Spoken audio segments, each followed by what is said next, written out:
Bismillahirrahmanirrahim. Raditu billahi rabba wa bil islami dina wa bi Muhammadin nabiyya.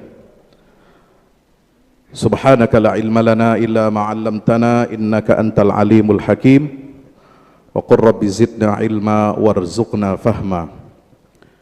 Qala Allah Ta'ala fi kitabihil karim wa huwa asdaqul qailin. Yauma la yanfa'u malun wala banun illa man atallaha biqalbin salim. Hadirin ma'asyiral muslimin rahimakumullah, uhayyikum bi tahiyatil Islam. Assalamualaikum warahmatullahi wabarakatuh. Sudah ngantuk Bapak-bapak? Assalamualaikum. Paling depan ngantuk, bangunin. Alhamdulillah wa syukrulillah wa la hawla wa la quwwata illa billah. Ashhadu an la ilaha illallah wahdahu la syarikalah wa ashhadu anna Muhammadan abduhu wa rasuluhu la nabiyya ba'dah. Allahumma salli ala Muhammad wa ala alihi wa sahbihi wa barik wa sallim ajma'in. Alhamdulillah, sekarang kita berada di bulan apa? Muharram. Tahun keberapa? 1448 Hijriah. Kenapa kita memulai kalender Islam dari tahun awal peristiwa hijrah Nabi? Apa jawabannya? Karena hijrah itu adalah simbol perubahan. Hijrah itu adalah transformasi sosial dan peradaban. Perubahan diri, perubahan keluarga, perubahan umat, bangsa dan negara tidak akan bisa tercapai menuju arah yang lebih baik kecuali harus dimulai dari hijrah hati. Halo. Assalamualaikum. Kemarin sudah diperingati malam tahun baru Hijriah di Masjid Agung Sunda Kelapa, betul? Ada iktikafnya, betul? Ada sholat tahajudnya, betul? Ada tausiahnya, alhamdulillah. Pertanyaannya, apakah kita sudah hijrah hati kita? Insya. Kenapa masih banyak orang yang korupsi walaupun masjid bertambah banyak dan tambah megah? Kenapa masih banyak judi online dan narkoba walaupun kajian-kajian tablik akbar marak ramai di mana-mana? Ada yang tahu jawabannya? Ada yang tahu? Karena kita bergerak di satu sisi menghadiri kajian, kita hadir di majelis ilmu, kita sholat berjamaah, kita zikir sholawat berjamaah, tetapi kita tidak bisa menghadirkan perubahan yang lebih baik untuk bangsa dan negara kita, bahkan di dalam keluarga kita. Kenapa? Karena hati kita beku, hati kita dingin, hati kita cuek. Biarin aja Pak Ustadz, orang lain rusak, yang penting saya kagak. Biarin aja Pak Ustadz, orang lain judi online, yang penting saya kagak. Biarin aja Pak Ustadz, oh no. No, yang ngurusin MBG nggak apa-apa korupsi, yang penting saya kagak. Halo, Assalamualaikum. Baru berangkat haji, labbaik Allahumma labbaik, labbaik la syarika laka labbaik, innal hamda wan ni'mata lak wal mulka la syarika lak. Oh, Masya Allah. Di Arafah, di Muzdalifah, melempar jumrah Aqabah di Mina. Ternyata yang dilempar bukan setan. Setannya udah pensiun. Kenapa pensiun Pak Ustadz? Iya, setan udah nggak banyak kerja lagi karena setannya udah banyak manusia. Termasuk yang pergi haji. Kata setan ketawa, sok-sokan lu nimpuk-nimpukin gue. Lu tuh ditimpuk mestinya. Baru pakai 2 lembar pakaian ihram warna apa? Pulang-pulang pakai rompi warna pink. Pink. Ono BGN pink. Kalau yang oranye wakil menteri. Beda yang nangkep. Atu ditangkap Kejaksaan Agung, itu warna pink namanya.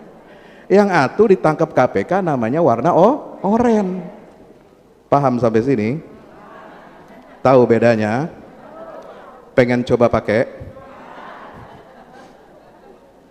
Nauzubillah min zalik. Hati. Awal dilantik, Masya Allah, saya kok jadi naik begini suara. Padahal sebenarnya intonasinya mestinya hangat, syahdu ya. Kenapa? Karena greget.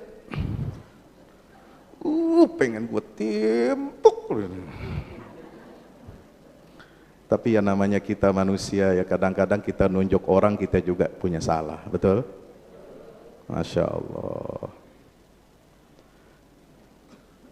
Karena hati kita dingin, hati kita beku, hati kita tidak hidup. Hidupnya kadang hidup on, kadang mati. Hidupnya kalau di masjid, keluar dari masjid mati. Hatinya mati. Datang ke majelis ilmu, hatinya hidup walaupun setengah-setengah. Ya. Masuk ke pasar, mati itu hati. Masya Allah. Awal dilantik, dikumpulin oleh presiden treatment. Treatment. Apa itu treatment? Training. Pelatihan kawah candra di muka. Di mana? Dididik militer. Tapi apa hasilnya? Apa cukup kita menanamkan kepada para pejabat kita, menteri-menteri kita, gubernur, wakil gubernur, kepala-kepala BUMN, apa cukup cuma ditanamkan cinta tanah air? Apa cukup cuma dicekokin nasionalisme? Di dalam treatment teriak-teriak, siap, siap, siap. Anti korupsi, anti korupsi. Tapi setelah itu, maka disinilah harus kita evaluasi. Betapa kita ini sudah banyak menjauhkan dari agama. Negara, bangsa, kehidupan kita ini dijauhkan dari agama. Bahkan ada oknum pejabat tinggi, saya nggak perlu sebut namanya, orangnya ada masih menjabat, mohon maaf ya, ada juga nongol waktu upacara Hari Pancasila 1 Juni, betul? pernah bilang, tahun berapa itu bilang? Ya, agama adalah musuh terbesar Pancasila. Tahu orangnya tahu? Cari sendiri di Google. Inilah yang menyebabkan bangsa kita nggak pernah bisa hijrah. Kualitas generasi muda kita nggak pernah bisa hijrah. Kenapa? Dari pucuk pimpinannya mengatakan agama musuh Pancasila. Padahal negara ini, bangsa ini merdeka karena berkat rahmat Allah. Karena perjuangan jihad para ulama. Kaum santri hatinya tulus, ikhlas. Pemimpin-pemimpin kita dulu waktu merdeka sederhana semua.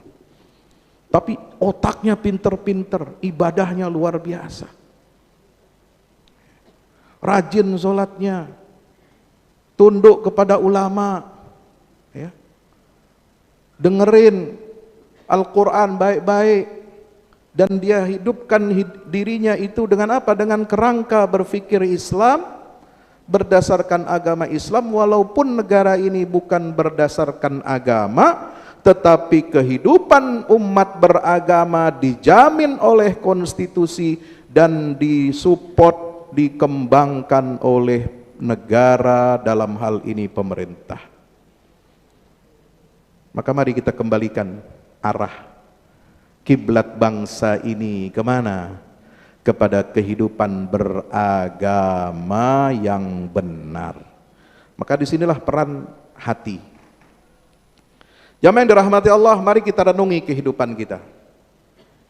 Seringkali kita tiap tahun risau dengan jumlah kalori, berapa kolesterolnya, berapa gula darah, berapa detak jantung kita, ya enggak?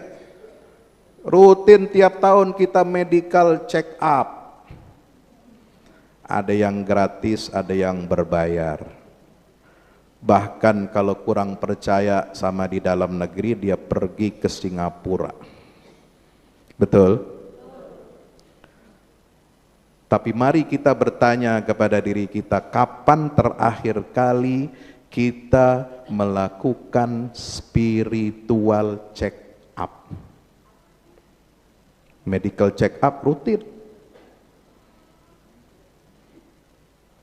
Tensi, ya, saban apa itu? Ya, periksa tensi, berapa darah kita, tekanannya, darahnya yang paling tinggi, yang rendah berapa, diambil sampel darahnya, gula darahnya berapa, asam uratnya berapa, kolesterolnya berapa.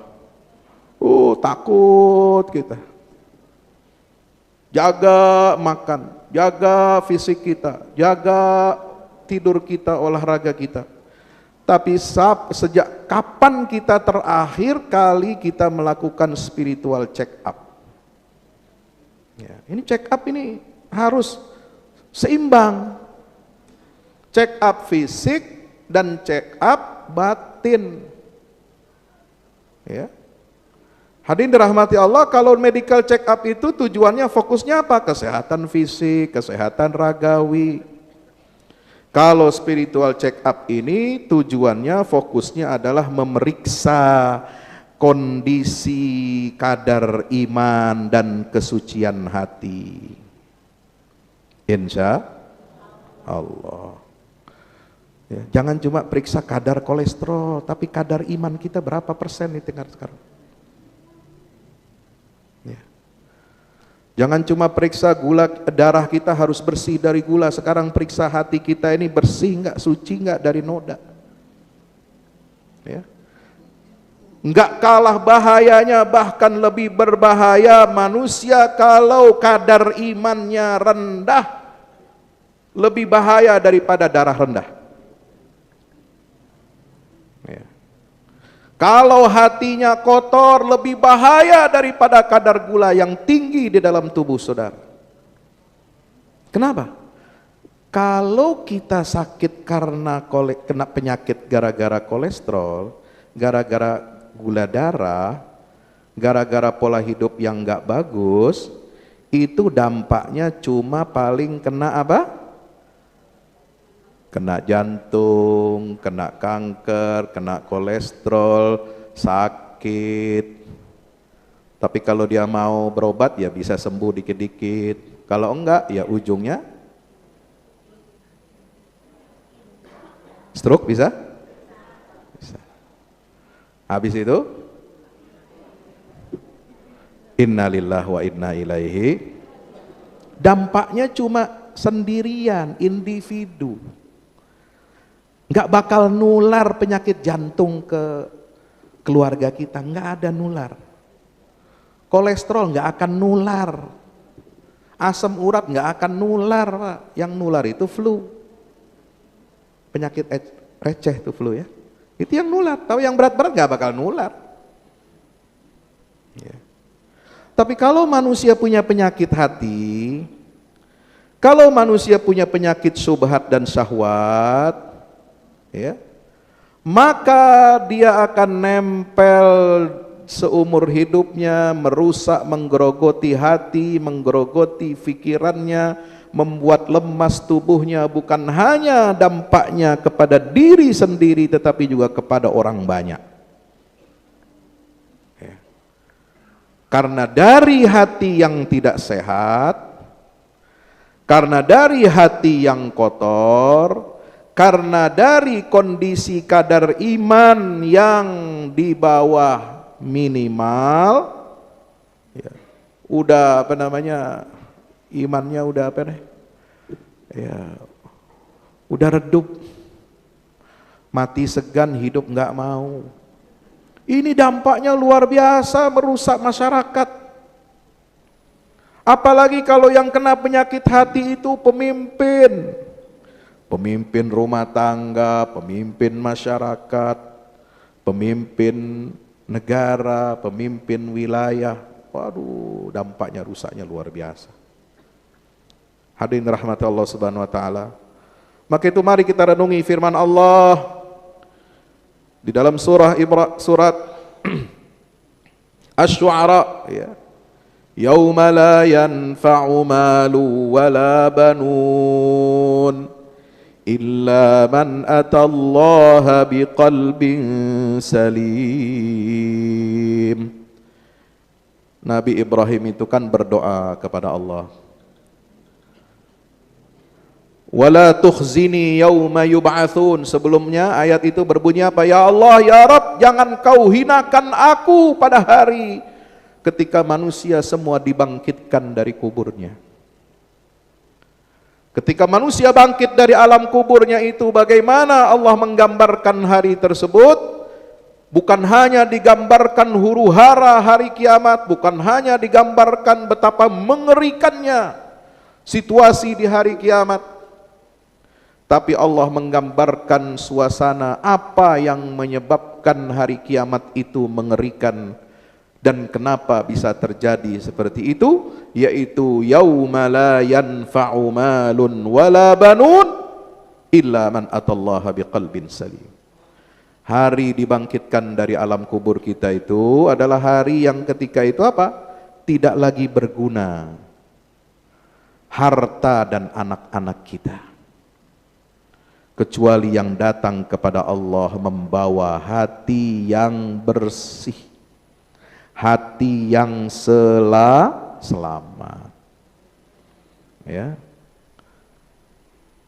Kalau kita kurang iman, kalau defisit iman, kalau hati kita kotor, ya, itu menyebabkan apa? Cacatnya hati, sehingga dapat membawa kesengsaraan kita, kesengsaraan yang abadi baik di dunia maupun di akhirat.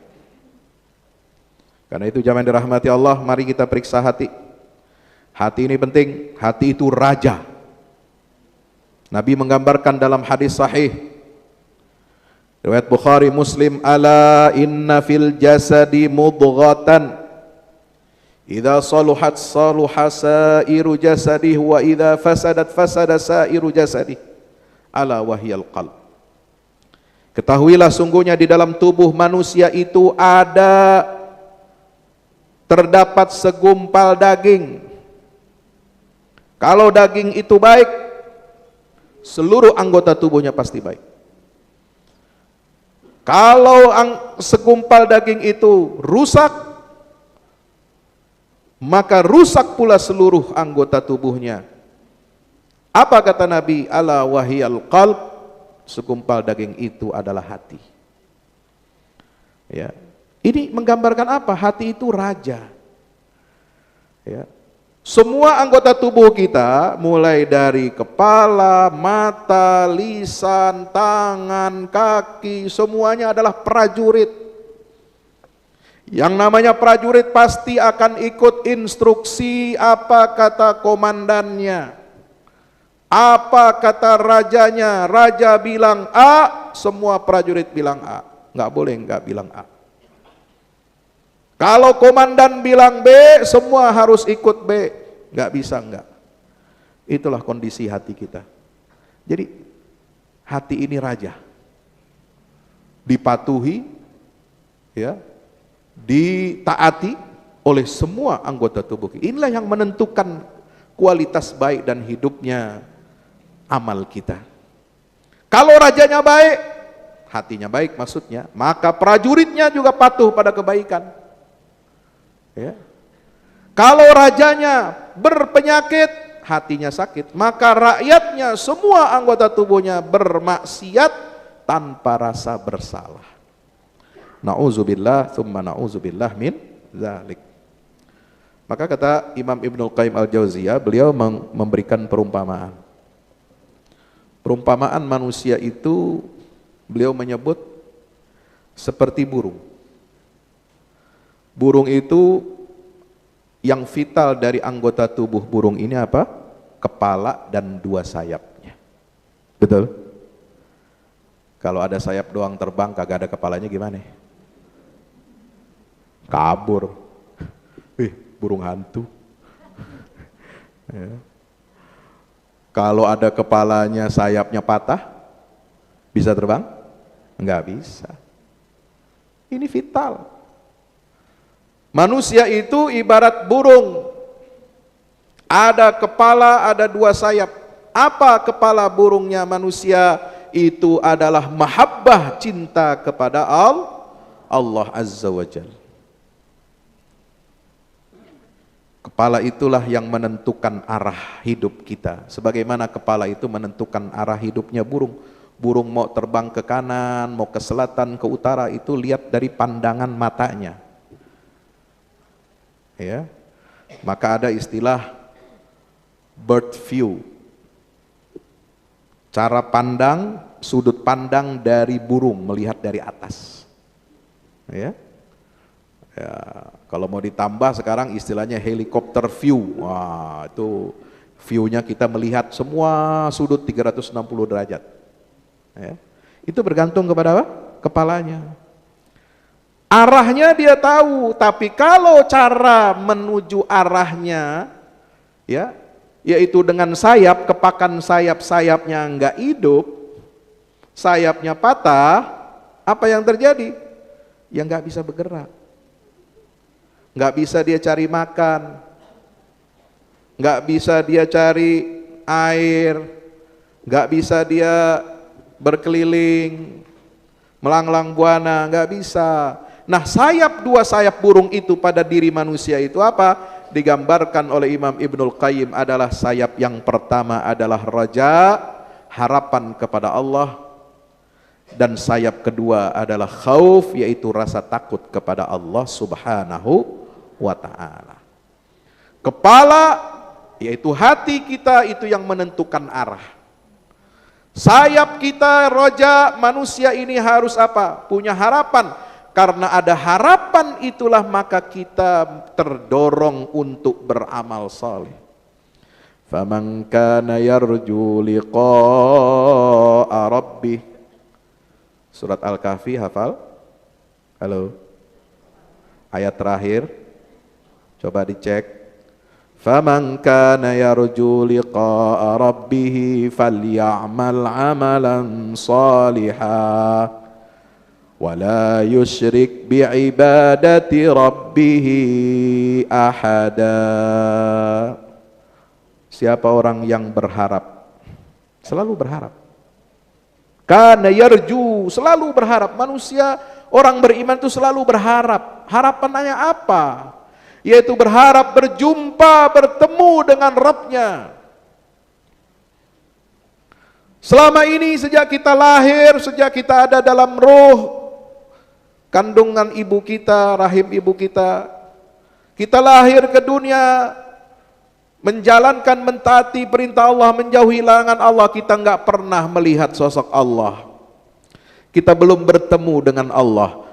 Maka pertemuan dan perjumpaan dengan Allah itu seharusnya yang didamba-dambakan dan dirindukan setiap hamba, dan itu hanya terjadi di dalam surga. Maka harapan dan tujuan kita adalah harus masuk surga. Mau masuk surga? Mau masuk surga duluan? Jawab yang benar. Mau dong. Saya nggak nyuruh ibu mati duluan. Tenang aja. Takut tanyanya jebakan nih, kayak pertanyaannya siapa Ustadz kan? Enggak. Kalau masuk surga duluan bukan berarti mati duluan. Sebab surganya ada di akhirat, bukan di kubur. Betul? Ya. Jadi jangan ragu-ragu kalau menjawab mau masuk surga duluan apa enggak. Bingung dia. Wah, ntar gue suruh mati duluan. Nah, enggak. Karena setelah mati belum langsung masuk surga. Nunggu dulu, ada alam barzah, transit dulu di rest area. Betul? Ya kan? Ada surganya nanti setelah perhitungan amal, ada yaumul hisab. Baru kemudian dikasih catatan buku amal kita, mana jurusan kita, masuk surga apa neraka. Insya Allah. Itulah harapan, berjumpa dengan Allah adalah harapan tertinggi seorang mukmin. Maka apa syaratnya? Falyamal amalan salihan. Ayo berbuat amal saleh. Itu harga tiket yang harus kita beli kalau kita ingin berjumpa dengan Rabb kita di dalam surga Allah. Yang kedua, wala yusyrik bi'ibadati rabbih ahada. Banyak amalnya, banyak ibadahnya, itu juga sia-sia kalau dia musyrik. Kalau dia tetap menyekutukan Allah Subhanahu, maka apa? La in asyrakta la yahbatanna amaluk. Kalau hamba melakukan kemusyrikan, menduakan Allah, maka amalnya hangus. Maka dua syarat ini harus dipenuhi. Insya Allah. Jangan ngaku muslim, jangan ngaku mukmin, sholat, puasa Ramadan, haji berkali-kali, bayar zakat, tapi dah. Ya. Tapi kalau mau dapat jabatan, mau dapat lelang proyek, dia pergi ke Gunung Kawi. Ada yang begitu? Woi. Ada yang mau dapat proyek besar, dia piara jin.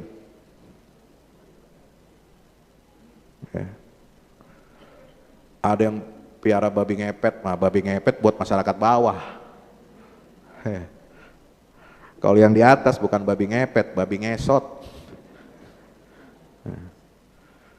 Nauzubillah min dzalik. Menduakan Allah hanya untuk apa? Cari dunia.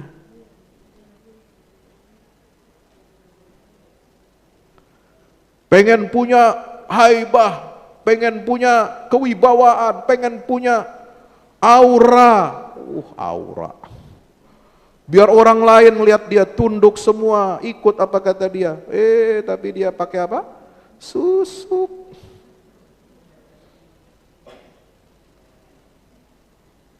Nauzubillah min dzalik.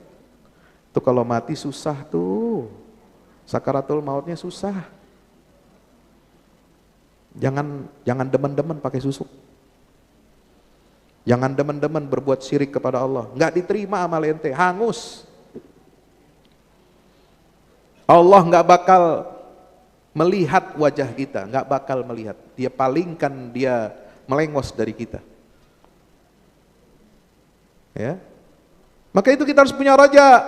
Yang kedua adalah sayap khauf, rasa takut kepada Allah. Inilah yang mencegah kita lalai. Mencegah apa? Kelalaian kita. Kalau kita punya rasa takut kepada Allah, coba.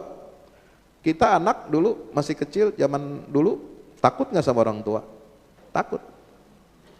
Karena takutnya kita pada orang tua, kita takzim, kita hormat. Kita gak berani melanggar aturan-aturan orang tua. Betul? Ya. Begitu pula dengan Allah.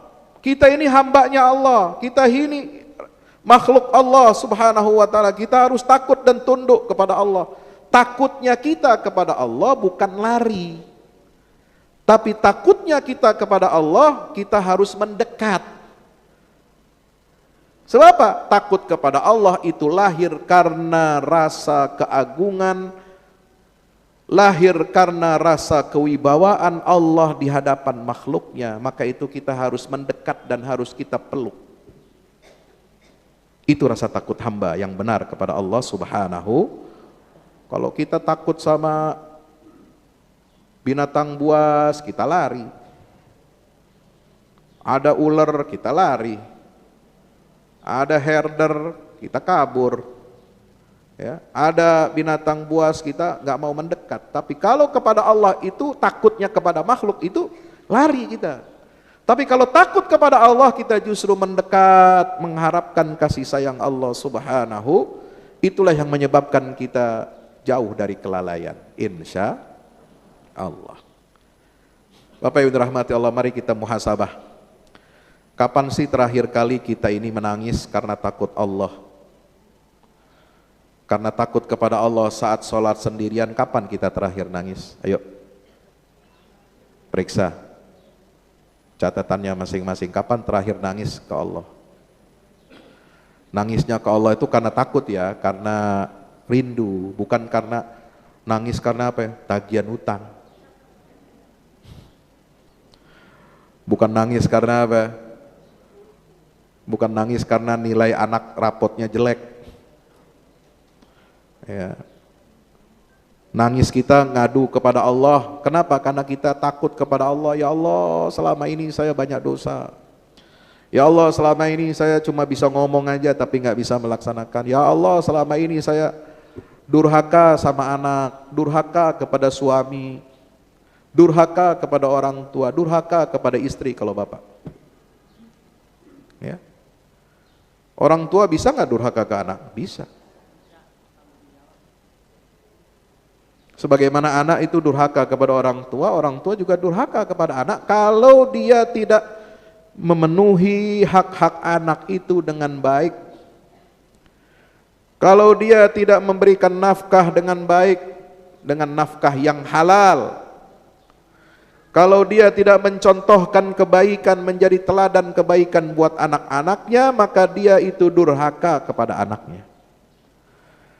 Maka mari kita nangis kepada Allah di hadapan Allah Azza wa Jal ketika kita sendirian, ya.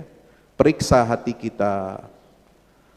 Semakin banyak kita menangis takut kepada Allah, muhasabah itu semakin membuat hati kita semakin hidup, karena ada hubungan antara air mata yang jatuh karena rasa takut, karena rasa rindu, karena penyesalan kepada Allah subhanahu wa ta'ala itu dengan apa? Ada hubungannya dengan hati. Hati yang hidup senantiasa apa? Hati yang peka sehingga menyebabkan dia merasa bersalah dan menangis. Minta ampun kepada Allah, bertaubat kepada Allah subhanahu wa ta'ala. Nah, coba kita lihat, kita petakan. Jadi persoalan hati ini sama dengan ilmu kedokteran. Kalau kedokteran itu kan ilmu tentang apa? Periksa penyakit-penyakit tubuh, ya. Anatomi tubuh, fungsi-fungsi tubuhnya dan sebagainya, sama. Hati itu perlu dokter. Ya, tapi dokter yang khusus tentang hati. Itulah yang dibahas dalam kajian Islam itu dalam bab tentang ihsan, bab tentang kalbu.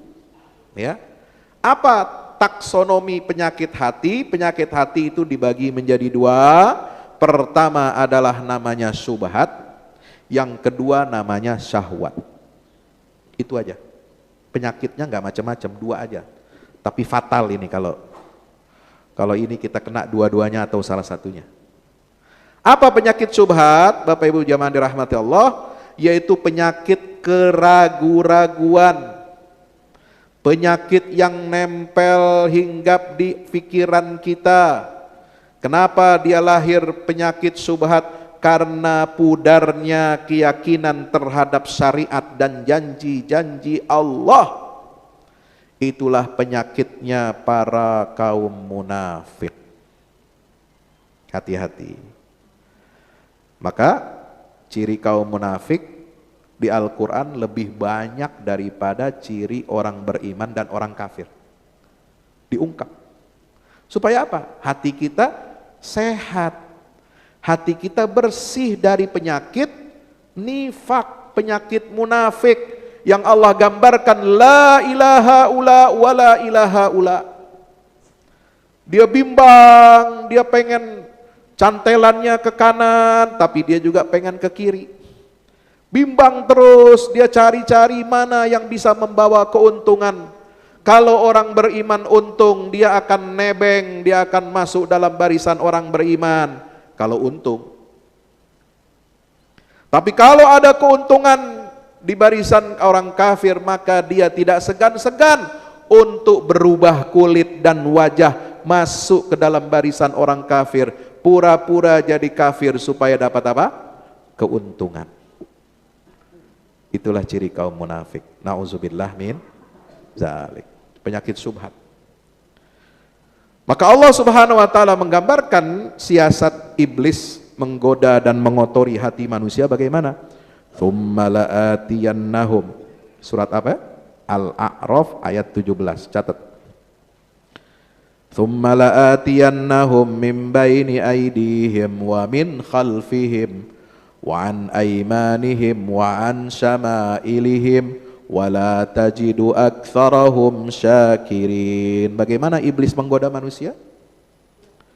Fabima aghwaytani la'aqudanna lahum siratakal mustaqim. Aku akan halang-halangi manusia ini dari jalanmu yang lurus ya Allah. Apakah menghalang-halanginya setan itu kepada manusia dengan duduk saja? Duduk di tikungan, kalau ada yang mau lewat dihalangi, apa begitu? Enggak. Apa duduk dia di lampu merah, kalau ada orang mau jalan dia berhentiin? Enggak. Setan bukan gaya preman. Setan ini cerdas, aktif. Apa kata setan dan iblis di dalam ayat itu? Tsumma la'atiyannahum, aku aktif mendatangi manusia itu mim baini aidihim, dari hadapan, dari sisi depan dia. Kata Ibnu Abbas, apa penyakit yang dibawa oleh setan dari depan manusia? Yaitu membuat mereka ragu kepada hari kiamat. Kalau orang ragu kepada hari kiamat, orang nggak percaya kepada hari kiamat, apa saja dia akan lakukan. Dia tidak peduli halal dan haram. Dia tidak peduli itu perbuatan baik atau jahat. Kenapa? Karena nggak percaya akhirat. Itu kerjaannya setan, menggoda manusia supaya tidak beriman kepada hari pembalasan. Wa min khalfihim, setan juga datang dari arah belakang kita. Apa maksudnya, tafsirnya? Yaitu menggoda manusia supaya apa? Takut melihat ke belakang, takut kehilangan dunia. Orang kalau saking cintanya sama dunia, takut hilang ke dunia. Ya. Takut hilang ATM, takut hilang rekeningnya, takut disita KPK, takut. Mobilnya berderet, diambil, takut. Duit dolar numpuk, sekamar, takut.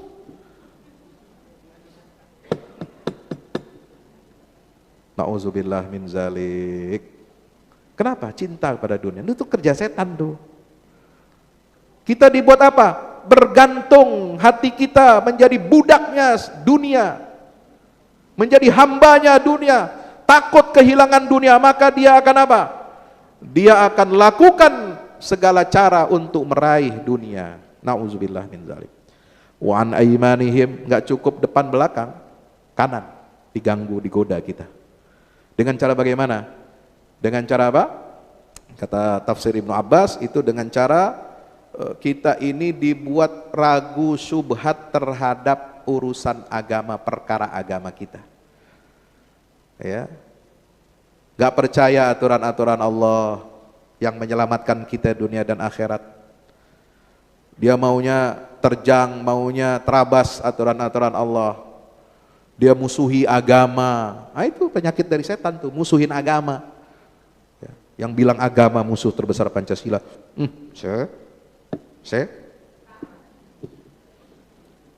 Nakut-nakutin kita supaya enggak beragama. Nakut-nakutin kita supaya jauh dari agama, jauh dari tuntunan Allah. Itu kanan. Sebelah kiri setan apa? Kerjanya wa an syama'ilihim, yaitu membuat kita senang, cinta dan gandrung kepada maksiat. Ya, itu. Ada orang yang demen maksiat, ada yang demen melanggar aturan Allah. Ya, itu penyakit dari setan. Ya. Jadi hamba yang apa? Ya, terobsesi dengan maksiat. Nauzubillah min zalik. Udah kena hukuman berkali-kali nggak pernah kapok, mau aja terus begitu. Ya, udah susah berkali-kali, tetap aja dia ulang-ulangi perbuatannya. Itulah kenapa? Karena dia sudah jadi candu, ya, candu untuk maksiat. Nauzubillah min. Itu penyakit syubhat. Nah, yang kedua penyakit taksonomi hati ini adalah syahwat, yaitu penyakit apa? Ego, nafsu. Kenapa manusia punya penyakit syahwat? Karena hawa nafsunya lebih mendominasi dibandingkan akal sehat. Ya, inilah penyakit yang paling sering menjangkiti orang beriman. Kita harus mohon perlindungan kepada Allah dari penyakit syubhat, penyakitnya kaum munafik. Kita juga minta perlindungan kepada Allah dari penyakit apa? Syahwat. Syahwat inilah yang kemudian menggiring kita untuk cinta kepada dunia, menjadikan kita hasad, iri, dengki, sombong, angkuh, ria, fitnah orang. Ini penyakit syahwat namanya. Nauzubillah min dzalik. Maka itu hadirin rahmati Allah, ya. Bagaimana kita bisa sembuh, ya, dari dua penyakit besar, penyakit hati itu? Karena kalau kita tidak sembuhkan, kalau kita tidak terapi, maka itu akan menyebabkan hati kita mati. Dan kalau hati kita mati, maka kita ibaratnya seperti zombie. Badannya hidup tapi apa? Menakutkan orang. Kenapa? Udah nggak ada hatinya. Dia memangsa, dia menerkam, dia membabi buta, mengerikan. Itulah penyakit yang dalam Al-Quran dikatakan kalla bal rana ala qulubihim ma kanu yaksibun, surat Al-Mutaffifin ayat 14. Sekali-kali tidak, bahkan apa yang mereka kerjakan itu telah menutupi hati mereka. Maka solusinya, pengobatannya apa? Kita harus berobat, beli obat di apotek rohani. Insya. Apa apotek rohani itu? Itulah yang dinamakan dengan proses tazkiyatun nafsi, penyucian jiwa. Bagaimana kita mengobati penyakit-penyakit hati itu? Yang pertama, obatnya, resepnya dari apotek rohani. Yang pertama adalah interaksi dengan Al-Quran. Ya ayyuhan nasu qad ja'akum mau'izatum mir rabbikum wa shifaa'un lima fis sudur. Surat Yunus 57, wahai manusia, sungguh telah datang kepadamu pelajaran, yaitu Al-Quran dari Tuhanmu. Dia menjadi apa? Penyembuh bagi penyakit-penyakit yang ada di dalam dada kamu. Maka mari kita baca Quran, kita renungi arti Quran, kita resapi maknanya, kita rasakan seolah-olah Allah itu sedang berbicara langsung dan menegur kita. Itu baca Quran yang bagus tuh begitu. Ya, Allah sedang berbicara dan langsung menegur kita. Oh, kalau sampai kepada makom itu luar biasa. Kenapa? Karena Quran itu dialog dengan kita. Quran itu mengarahkan kita, membimbing kita, mendrive kita. Yang kedua adalah dengan perbanyak zikir dan istighfar. Ala bidzikrillahi tatmainnul qulub. Hati yang dipenuhi dengan zikir kepada Allah, ingat kepada Allah, maka hatinya akan tenang. Setelah hatinya bergejolak, hatinya rusak, hatinya membuat kerusakan, maka kalau dia ingin benar hatinya, ingin lurus dan tenang hatinya, maka dia harus perbanyak zikir serta mohon ampun kepada Allah. Yang ketiga persepnya mujahadah. Mujahadah itu apa? Memaksakan diri, melawan hawa nafsu. Kalau nggak dilawan nggak bisa. Ya. Godaan kalau nggak dilawan, oh makin jadi itu godaan. Harus ada dimulai perlawanan itu. Ya, yang berikutnya adalah dengan doa, minta kepada Allah, karena kita berusaha sendiri melawan belum tentu bisa, harus didukung, harus dibantu, harus ditolong oleh Allah. Ya muqallibal qulub, tsabbit qalbi ala dinika. Wahai Allah, zat yang membolak-balikan hati, teguhkanlah hatiku di atas agamamu. Ini doa yang harus kita banyak baca berulang-ulang.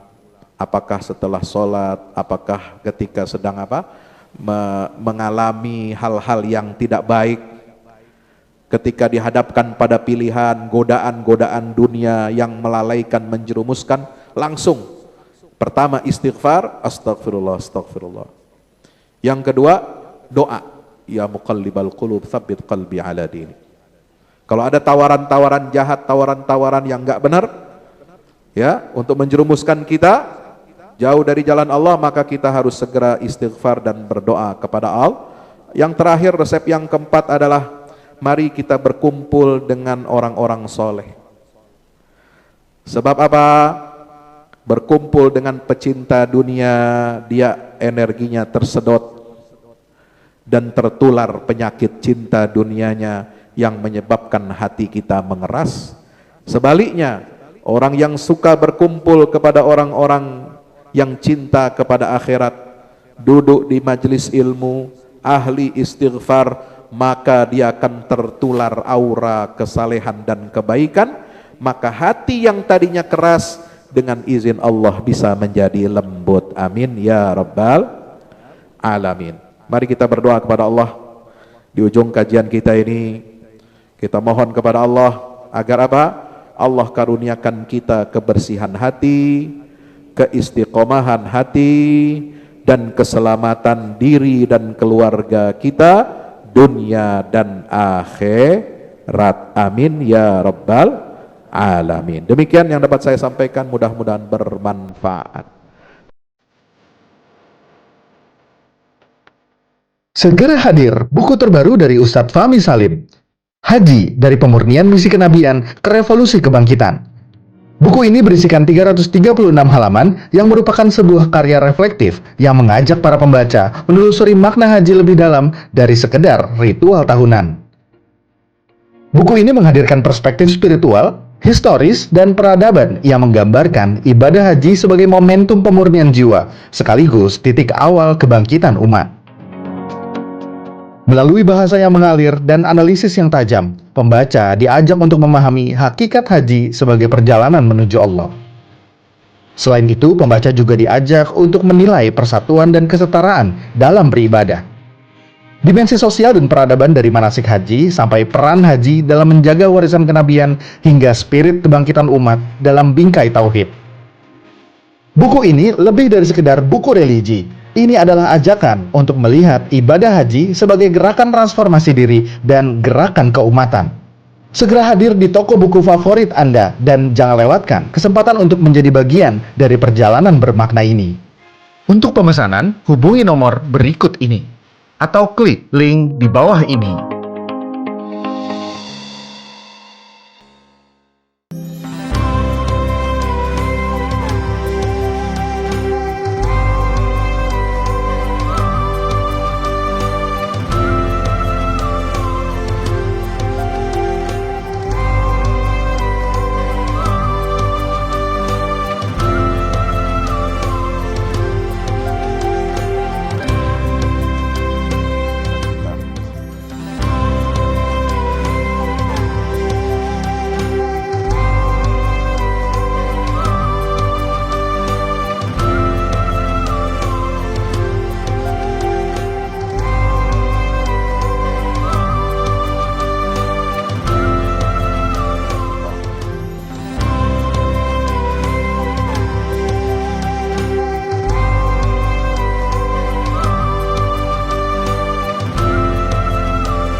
Assalamualaikum warahmatullahi wabarakatuh. Yang terbaru dari Al-Fahmu Institute, buku petunjuk manusia pilihan, karya Ustadz Fahmi Salim. Dari keseluruhan jumlah ayat-ayat Al-Quran, sekitar sepertiganya adalah berupa kisah-kisah. Hal ini menjadi dalil yang sangat jelas tentang pentingnya sebuah kisah. Andaikan kisah ini tidak penting, tidak mungkin menempati porsi yang banyak di dalam Al-Quran ini. Kisah Al-Quran mempunyai keistimewaan yang membedakan dengan kisah-kisah lainnya, seperti kisah sejarah ataupun fiksi. Sesungguhnya, kisah-kisah Al-Quran sumbernya adalah Al-Quran itu sendiri. Kisah Al-Quran adalah kisah yang mempunyai target, yaitu target agama dan akhlak. Sesungguhnya sumber yang menjadi rujukan asal kejadian-kejadian di dalam kisah-kisah Al-Quran dan para tokohnya adalah berasal dari alam dunia dan sejarahnya. Kisah Al-Quran adalah kisah nyata yang tidak ada khayalan atau fiksi di dalamnya. Tidak ada kepalsuan dan tidak ada mitos, serta tidak ada kode tertentu. Ini dikarenakan kandungan kebenaran yang terdapat di dalam sebuah kisah Al-Quran mengenai alam semesta dan tabiat jiwa manusia, serta kisah-kisah umat manusia semuanya itu adalah kebenaran yang valid, baik secara keilmuan maupun sejarahnya. Objek dari kisah Al-Quran adalah manusia. Karena manusia merupakan tujuan utama dari adanya sebuah risalah, perintah dan larangan secara umum. Manusia itu adalah penerus dan penerima apa-apa yang terdapat di dalam Al-Quran. Kisah Al-Quran itu bukan hanya pemaparan tentang kebenaran sebuah sejarah saja, melainkan juga ada, terutama berfokus kepada sisi ibroh atau pelajarannya. Sungguh, Al-Quran diakui tidak hanya mukjizat dari segi sumber keilahiannya atau sisi kesastraannya yang indah, informasi ilmiah sainsnya yang tepat, informasi kabar gaib terdahulu dan yang akan datang, dan aspek syariatnya saja. Mukjizat Al-Quran juga berupa solusi-solusi praktis masalah kehidupan, seperti tergambarkan dalam kisah-kisah petunjuk manusia pilihan yang menjadi utusan-utusan Allah. Petunjuk manusia pilihan sudah seharusnya menjadi pemandu dan penerang jalan agar Indonesia dan dunia keseluruhan segera terentaskan keluar dari berbagai kegelapan hidup menuju cahaya peradaban yang unggul gemilang, bersendikan tauhid yang kokoh sepanjang masa. Dikemas dengan tuturan yang mengalir, bercerita tanpa menggurui, petunjuk manusia pilihan bisa menjadi khasanah di setiap keluarga untuk memetik pelajaran dari kisah-kisah manusia terdahulu, dan pelajaran itu berkaitan erat dengan kehidupan kita masa sekarang. Dapatkan segera. Wassalamualaikum warahmatullahi wabarakatuh.